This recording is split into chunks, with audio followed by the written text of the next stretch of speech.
said, stick by me, you'll be your guiding hand. But don't ask me what I think of you, I might not give the answer that you want me to. Howdy, I'm Joe, and this is my show, Joe's Rides. In these videos, myself and my glamorous assistant Caden will show you what we get up to in my workshop in town, repairing mostly Land Rovers, along with a few classic cars, hot rods, American cars, all sorts. We'll also do some videos from my workshops at home, where you will see some of my projects, more cars, bikes, hot rods, odds and sods, you name it. So if you like petrol, oil, dirt and beer, then tune in. If you're a bit woke, left wing, if you believe in climate change, or you're vegan, then fuck off! So in one of the previous videos we mentioned briefly that we picked up this 4-speed auto box for Supervan 3. That's all been gone through, we're happy with that. And also I've had the torque converter refurbished. Not something I could do personally, it's a specialist job. So I have to thank my mate Kenny, STA Transmissions in Aylesbury, for sorting that one out for me. So gearbox is good, we know the converter's good, so we can safely now put it all together. It's Friday afternoon, Caden and I have finished down the workshop working as such, so we've just come back here, we've got the gearbox out of storage, been over and collected the torque converter, and then tomorrow's job is we're going to set up the engine crane, make some room here in the workshop, and get the engine off of the stand and get the torque converter bolted into the gearbox and the gearbox bolted onto the engine. So yeah, this is the engine we're going to use in the Transit. It's a Ford Cosworth V6 24 valve 2.9 litre BAO Cosworth engine. So it should be some fun. So yeah, join us back here tomorrow, and we'll try and get all this lot bolted together, and then we'll look at to put it in the van. Okay, so fitted a new breather pipe. This is a modulator for the gearbox, which is new and replaced. So we need to find a vacuum source for that from the engine, and everything's gone wrong already. So this loom, kick down motor, speedo drive, etc., as I said, is the one that me and Caden went to a scrapyard and pulled off a Granada. So everything's fitted fine until I've come to the plug for the lockup, and I've got 2 wires and a 2-pin plug on this loom, and you probably can't see, but down in there we've got 3 pins, which presumably would have a loom with 3 wires. So the plot thickens with that side of it, unfortunately. There's always stumbling blocks with this sort of thing. So I'll have to do some research into that, see what we can find out what's going on. So next job, we're going to have to forget about that for now, because there's nothing we can do about it for now, is I've got this dead BOA engine here, which has got the flex plate bolted onto the back of the crank, and it's also got this tin sandwich plate. So we'll get this rattled off and get that fitted on the back of the engine, sort out some bolts, and put the converter into the bell housing, and then fairly soonish we'll be bolting the gearbox onto the back of the engine, and you can join us when we do that. Okay, so moving onwards, we've taken the flex plate off of that spare dead engine and put it onto the engine we're going to use. Next thing we're going to do is fit the torque converter into the bell housing of the auto box. Just something to make you aware of. If you look at the stub nose of the torque converter, you'll see these 2 little flats, and these 2 flats are going to line up with some slots in the front drive for the oil pump. So it's important that when you put the torque converter into the gearbox, that you make sure that these 2 flats drop into the corresponding slots in the oil pump. Otherwise, A, you won't be driving the oil pump and you won't be going anywhere, but perhaps more to the point, when you do bolt the converter up properly, you might actually smash the oil pump by doing so. So we'll get the converter in next, and then we'll be lifting the gearbox onto the back of the engine and bolting it on, hopefully. Okay, so we're ready to make these 2 together. Hopefully they'll fit and become friends. So yeah, there's our flex plate that's been bolted on. The converter's been dropped in, and that's engaged with the oil pump in the front of the box. So we'll push them together, and then the next thing to do, once we've got some bell housing bolts on, is is we'll get something inside the bell housing and prise the torque converter forward against the flex plate. Spin the converter around until it lines up with the corresponding holes in the flex plate, and then we can put the short bolts that go through the converter and bolt the flex plate to the torque converter itself, which will connect everything up. I think then while we're at it, that's done through the hole which you bolt the starter motor to. So once we've done that, we'll then bolt the starter motor on, which lives down the bottom here, and obviously engages with the teeth on the flex plate there. So yeah, we'll have a wriggle and a struggle, see if we can get these together, and then we'll come back when they're bolted together. So auto boxes on the back of the engine, everything's bolted on now, starter motor's bolted on. Pretty much done as much as we can before lifting it in the van to then see if we're going to have to cut any clearance for the bulkhead, etc, etc. We did just have this hanging off the engine crane as a complete unit, i.e. engine and gearbox, and the engine crane was leaning a fair bit. So anyway, we've stuck it on the fork truck. We just need to get it out of the workshop here now to put the van back in the workshop on the ramp. And then I'm going to have to make the decision as to whether we try and swing this in on the engine crane or with the fork truck. The drive here at home is on quite a slope, so I'm a little bit mindful about using the fork truck on a slope. But I think with a lot of wriggling, we might get it into position fairly safely. If not, then we'll have to take our chances with the engine crane. But yeah, this lump is surprisingly heavy. So there you go, one more step nearer it going in the hole. Okay, well, Saturday morning has come around again, and we're going to try and get the Cosworth engine into the Transit, which is all a little bit of an unknown, obviously, because the Transit's not meant to have a Cosworth V6 in it. I did talk about maybe using the fork truck to aid us getting it into the engine bay, but you probably can't see here, but the ground is really uneven just outside the front of my shed here, so I'm not convinced that the fork truck would be a good idea. We don't want it all falling over, be a disaster. So we're going to have a go with the engine crane, equally trying, because last time I lifted this engine on this engine crane, it wanted to tip over, so we'll have to be careful. So in a minute we'll pop the bonnet off and start swinging things around and see if we can get it to marry it to the Transit. Okay, well, we're struggling on, struggle being the key word here. So it doesn't fit, but not by a long way so far. I may have mentioned in an earlier video I fitted a power steering rack on the van. I'm not sure what it's off, but it's on there. That potentially might cause an issue, but only just. I think we might be all right with that. But we do have a problem up here on the bulkhead, and that is when we're getting somewhere near the engine being where it should be, then the coil pack here on the back of the engine is going to foul this area of the bulkhead. So I'm going to have to get a cutting disc and we're going to cut that out and see if that will give us clearance.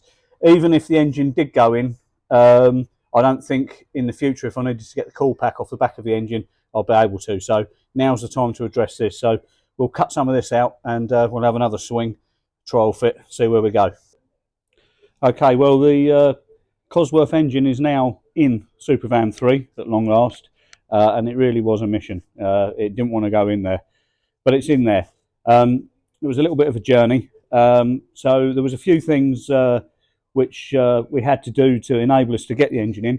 One of them was we had a clearance issue here with the bulkhead at the bottom of the heater channel box, in that the coil pack was hard up against the bulkhead there.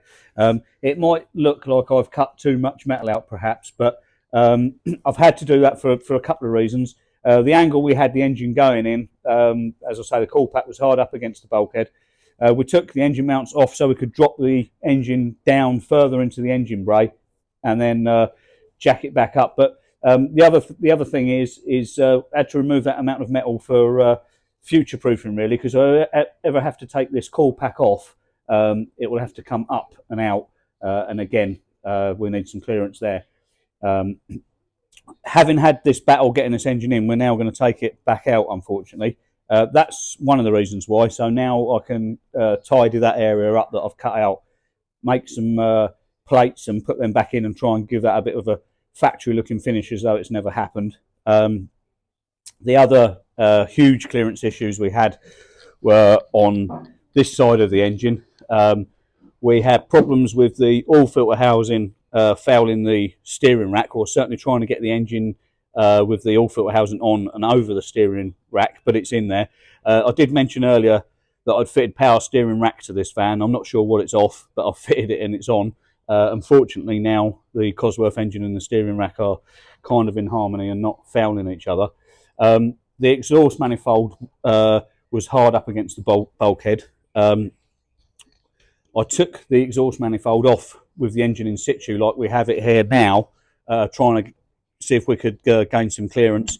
I did think for a moment I could get a different exhaust manifold off a Ford Cologne of some sort, and then it occurred to me that these exhaust ports are a totally different shape and a lot bigger than a normal Ford V6, so that wouldn't have happened. So we need to go with the manifold we've got, which causes problems with clearance with the bulkhead.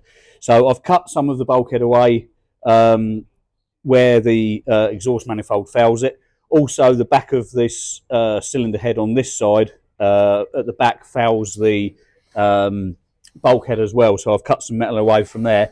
I now need to cut some more metal away to make some more clearance, and then again repair that ideally from the outside.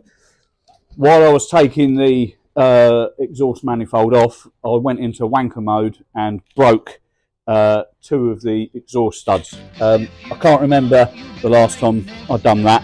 That's apprentice territory, that is. If someone was working for me and done that, I'd call them a wanker, but I'm the wanker in this case. I broke them off. Interestingly, all of them came undone really easily, apart from the two rearmost ones, which are the ones that were difficult to get to. Just because that part of the manifold is right back in this engine bay, and secondly, there's a pipe and oil drain from this cylinder head down back into the sump, which goes in front of one of those studs. So we had to try and get that off in situ and then get to manifold studs. And I couldn't believe it when I broke one, then I broke the other. And trust me, I was hardly leaning on the ratchet. All of the others came undone really easily, and these two snapped. Stainless steel nuts, good thing. Cosworth obviously used stainless steel nuts, but on mild steel studs. I don't know if we've got some different heat expansion rates going on there that's caused that, but they just broke off like cheese. So again, engine back out. That's another reason we're going to have to. I've managed to get the broken parts of the studs out, which are here somewhere. Still with the engine in situ, I managed to heat up the areas, localised areas on the cylinder head, and the two studs came out relatively easily. So again, why they just snap like that, I'm not entirely sure, but I've only got myself to blame. There you go. So yeah, we had this epic battle, to be fair, getting this engine in, and now we're going to take it back out. But hopefully this will be the last time it comes out. We'll address all the things we need to do. So some more cutting to make some more clearance on the bulkhead, then repair all those areas of the bulkhead, deal with these exhaust manifold, get the exhaust manifold bolted back on, and now the engine's in. I've noticed that the back of the engine is very close to the pipes for the heater matrix for the van, the original heater pipes, and also I need to address a breather pipe on the back of the cylinder head here, and heater pipes again on the back of this engine, because they're going to be really difficult to do when this is back in. So there's a fair old bit to do, but yeah, we're going to yank it back out. This is Tuesday after work at work, so we're back in my workshop here at home. Me and Caden is just going to have an hour on it tonight, and hopefully a few hours during the other nights of the week this week. And I'd like to think by this Saturday we're going to have this engine back in place, not coming back out, or certainly hope not, with all those aforementioned areas addressed. So yeah, we'll crack on. Well, another thing I wanted to chat to you about while we're here at the workshop at home is what we've got on the bench to show you today. So perhaps if you come over, Kate, and have a look. And on the bench today is the magical mystery box. And what's in today's magical mystery box, I hear you ask?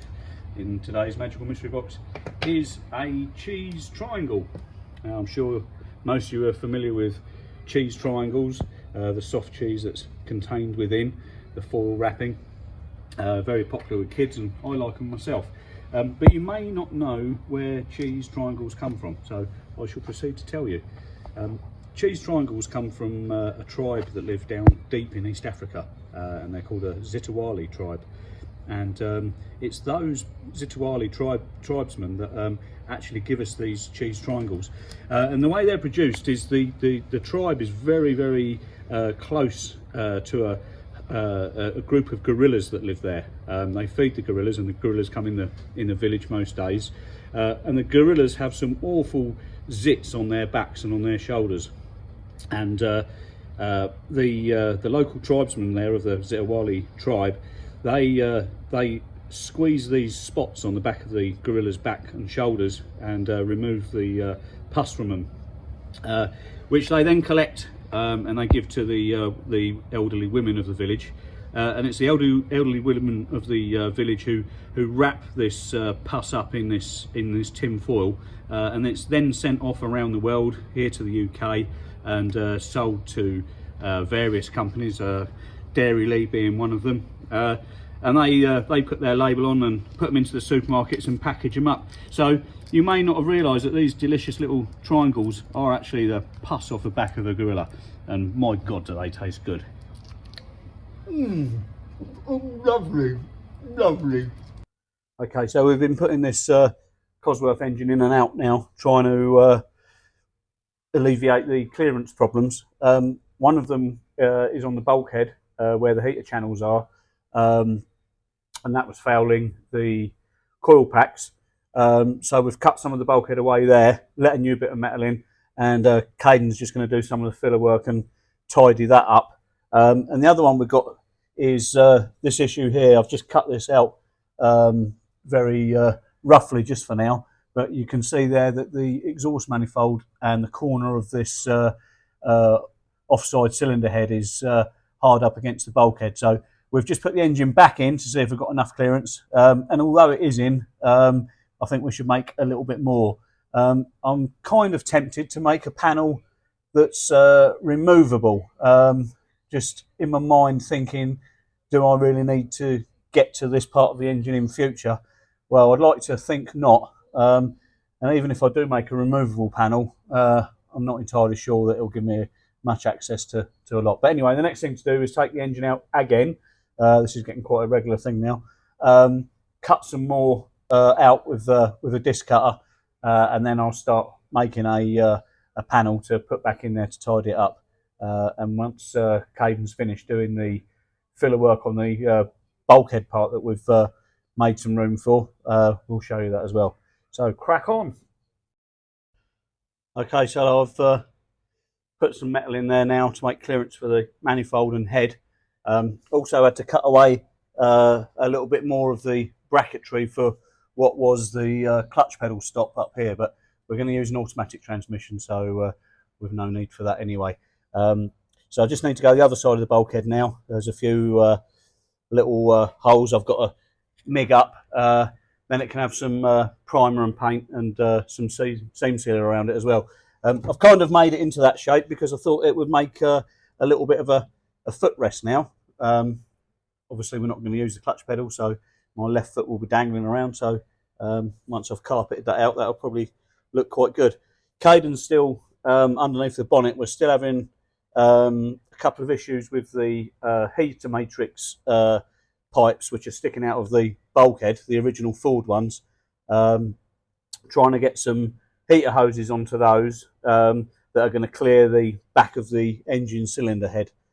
So we'll have a look at that in a minute. And Caden's still doing some filler work on the other relief that we made on the upper part of the bulkhead for the coil packs. But anyway, for now, inside here, that's all taking shape, and I'll just go around the other side and weld it up, and then we'll see where we go next. Alrighty, so I think we've got hopefully enough clearance now for the back of the engine. So one of the issues we had, and well still might have, is these two heater matrix outlets on the van. Caden's put some tight right angle hoses on there. I'm just hoping when this engine comes back, they're going to give us enough clearance. We've also got this is the breather pipe for the back of this offside cylinder head. So again, Caden's put a bit of right angle tube on there, and again, yet again, on one of these heater outlet pipes as well. So it's all going to be a bit busy here when this goes back, and we won't know until we do it. We've just got to be mindful that we don't want the engine rubbing against these heater pipes, because obviously over a period of time they could chafe and cause us leaks, and they'll be not nice to get to. So this is the area of the bulkhead I've cut out to allow room for the back of this cylinder head and exhaust manifold. So obviously the original bulkhead came round here, so I've cut that all out and now boxed it in. So we'll get that cleaned up and get some primer on it and some seam sealer, and it should look fairly good and give us the clearance we need. So I'm kind of hoping after Caden has finished doing the other relief for the back of the cool pack, then we'll have some paint on this, and I'm hoping today, it's Saturday again today, hoping that we're going to get this back in its hole once and for all. Obviously it leaves a million and one other jobs to do anyway, but my target for today, if not this weekend, is to have this engine sat on its mounts and not coming back out for the foreseeable future. Alrighty. Right, well, we've done it. It's in. It's 1:05. Caden was keen to get off. He's got rugby today at 1 o'clock, so we were rushing just the last few minutes to get it in. I didn't think we would, but it is in and done. So this is the area up here that was all foul in the coil packs. So this part of the bulkhead for the heater channels used to come down here and back up here. So we've cut that out, pushed that back in, and finished that off there. So we've got plenty of room for coil packs now. I can get those coil packs off if I need to. The pipe work at the back we was worried about was all worked out okay. So we've got a breather pipe here for the back of the head, a heater hose here from the engine, and then the other two pipes here to the heater matrix. So obviously now we can add or take away from them and get working with them. We've got an excess of pipe, which is exactly what I wanted, and I can just get my hand down the back of the head, between the back of the head and these heater pipes, so I'm not going to have any chafing issues. Down here you can now see the problems I had with the back of the cylinder head, that heater connection there, and again the exhaust manifold. So we've cut the bottom of the floor out and straight up here to the bulkhead behind the servo. So really happy, it's in the hole. Time for a beer, I think. Tomorrow, Sunday,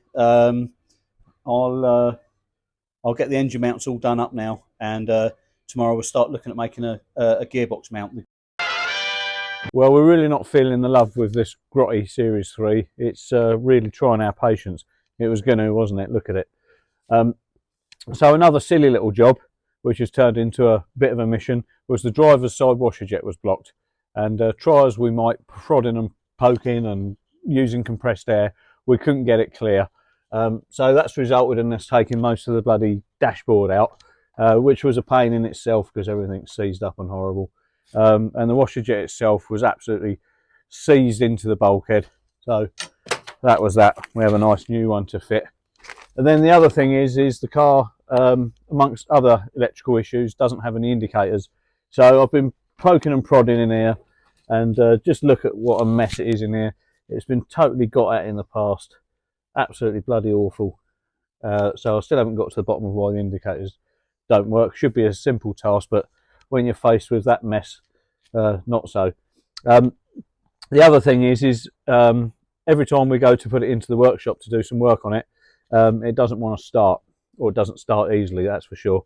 So first things first, the battery on it, bearing in mind this is a diesel, I only had a very small battery on it, which wasn't a very good one. So I spoke to the guy who owns it, and he's let us put a proper sized battery on it. And then the other thing is I've had a look at the glow plugs. Now the glow plugs on these old Series 3s run through a resistor, and off the top of my head, the voltage that the glow plugs run on is 9 volts as opposed to 12 volts that the rest of the car's system works on.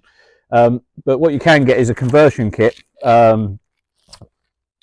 where you can use 12 volt glow plugs, much more modern type plugs. The old ones have got like a coil on the end that heats up. These heat up the tips on these. So we've got a set of 4 of those, and then these are the wires to link them together, and then we'll bypass the resistor, so these plugs get the full 12 volts and not the 9, and that should help with the starting issues, I'd like to think. So we'll probably do another little video of us changing them out and showing you what goes where. Well, we're going to play back on the Series 3 today. Can't wait. It's -5 today here at the workshop. We've got a car inside on the ramp which is awaiting bits. There's another car on the other ramp. We've come to a bit of a standstill, so we've decided to brave the cold and continue with the Series 3. So a couple of things that we need to address, which are turning into a bit of a drama, are one, something as silly as the driver's side washer jet was blocked, and try as we might, and we really did try, we couldn't unblock that jet. So we've had to remove a lot of the dashboard to get that jet out, which came out in 2 bits. So we're going to get in there and we're going to replace that. That's no 5-minute job, as you can see. We've been going through the electrics, got most of them working. Something that flatly refuses to work at the moment is the indicators. So I've gone searching for the flasher relay, which is buried down in here. It's not an original Land Rover one, it's a Halfords one by the looks of it. And look at the mess of the wiring there that we've got to deal with. Really not feeling it. It's absolutely awful. So we'll do that. The other thing about it is every time we want to bring it into the workshop, this is a diesel, it doesn't really want to start.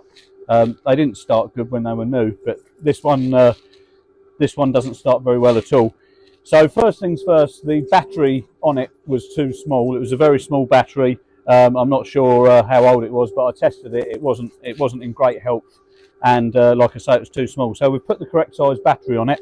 And the other thing we're going to do today is we're going to put some new glow plugs in.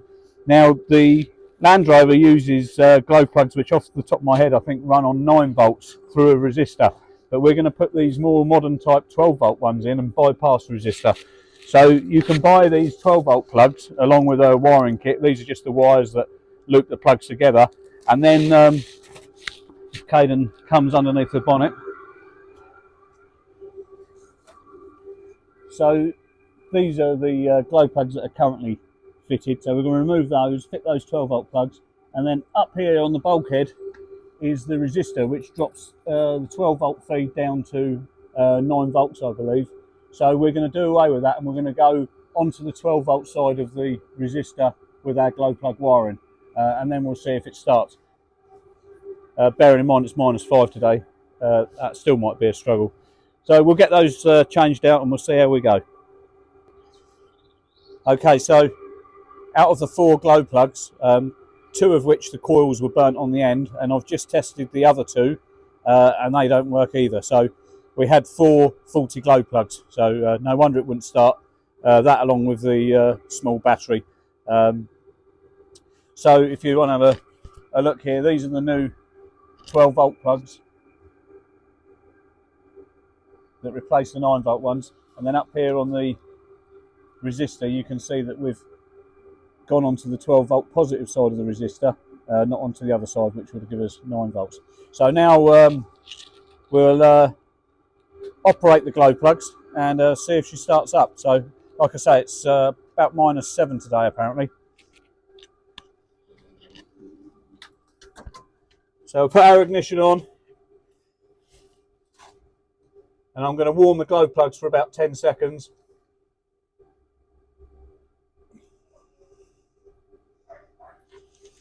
And then attempt to start.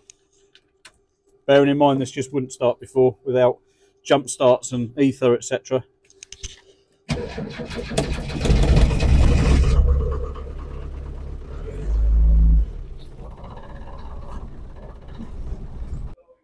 Okay, well we've Now we've got the Grotty Series 3 starting on the button. We've got a proper size new battery on it, and we've fitted those 12 volt glow plugs. We've carried out that conversion, and it's on the button now, which is good. So we decided to bring it into the warmth of the workshop today. We've finished off playing around with the brakes. Caden's fitted the new washer jet, which drove us mad, and put the dashboard top back in there now. And I've been having a bit of a play around with the indicators. I did show you earlier that we've got this horrible rat's nest of wiring, like a lot of these older vehicles over the years. Once they've been got at, various bodges are carried out, and it just can be a nightmare down the line, like it is for me now. But first things first, any electrical problems that you get on these older Series 3s, a good place to start looking is on the fuse box, which is the bottom of the steering column cover. There's only 4 fuses there, and more often than not you'll find that these little tangs that hold the fuses in are loose or corroded. So Caden's been all through those, cleaned all those up and tightened them up, pushed them together, and now we've got good fuse connections. Always an issue on these. There's a whole host of fuses and fuse holders been added inside the dash there. I'm going to try not to look too hard at that. What I have discovered is that the car was fitted with this Halfords flasher relay. The flasher relay on this particular vehicle should be of a 3-pin type. This one's of a 4-pin type, and I've tested it, it doesn't work. So I've just laid a new 3-pin flasher relay in there, and I'm now happy to report that the indicators are working. Oblique, they're not at the back because we've still got to fit some new lamps on the back. There's just a couple laid on there for the moment, and we've got no earths as well, so we'll make up some new earths. So I'll do that. I'm going to deal with the back flasher lamps now. Caden's probably going to try and secure this absolute mess of a dashboard back to the car somehow. It's all rotted through everywhere. And we're getting very near now to phoning the guy and tell him to come and get this fucking thing out of my life.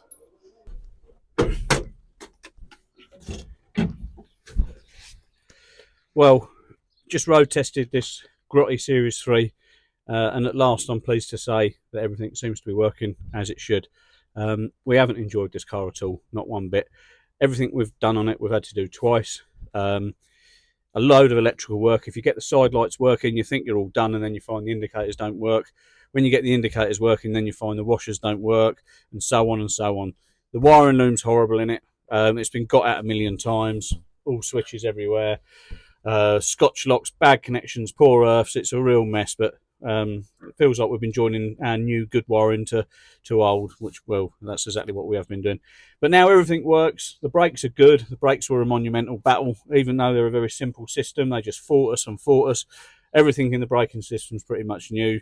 New steering joints. The chassis all been welded up, repaired. We've wax-alled it, and so on and so on and so on. It's been a lot of work for this car. Well, there you go. I'm not sure I'd have spent all the time and money on it, but there you go. The guy, I'm sure, will be happy with it.